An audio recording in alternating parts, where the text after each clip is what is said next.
ఇగో 50 రూపాయలు. ఎందుకు 50? 50 రూపాయలు ఏం వేసుకోనికే? అరే ధైర్యానికి జేబులో నీ బిడ్డ ఖర్చు పెట్టుడేనా ఇచ్చినట్టు నీ ఆడ మా దోస్తులంతా 300-400 తెచ్చుకుంటే నాకు 100 రూపాయలు కూడా ఇయ్యరా? 50 రూపాయలతో ఏం చేసుకోవాలి నేను? అరే మీ దోస్తుగల్ల పరిస్థితి నీకు తెలుసు. వాళ్ళు ఉన్నోళ్ళు 500 కాదు 1000 రూపాయలు అయినా ఇస్తారు. మన పరిస్థితి నీకు తెలుసు కదరా. ఉన్నాయో లేవో ఎంతో కొంత ఇచ్చింది పట్టుకొని పోవాలి కానీ 50 అని మాట్లాడతావేంద్రా? ఆ 50 కూడా అక్క ఎండలు పోతే వచ్చినాయి బిడ్డ. దండం పెడతారా చూసి ఖర్చు పెట్టరా? ఇయ్యే కాలు మొక్కు. 50 రూపాయల మొక్క 500 మరి మొక్తా. లంగవాడు 50 రూపాయలు పైసలు కాదారా? అయ్యా పైలం బిడ్డ బస్సు. సరే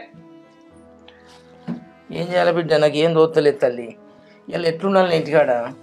ఇవాళ ఒక్కనాటికి పోకుండా పోయి తీయరా అదే బాపు. ఇంటికాడ ఉండు నిమ్మలంగా. ఇట్లా కాదు బిడ్డ, ఇంటికాడ ఉండి కూర్చొని తింటే గట్లాగాయి గుట్టలాగాయి బిడ్డ. మనిషి అన్నప్పుడు ఏదో పని చేసుకోవాలి బిడ్డ. ఇంటికాడ అస్సలు ఉండబుద్ది కాదు నాకు. నేను ఇంటికాడ ఎట్లుండాలి తల్లి?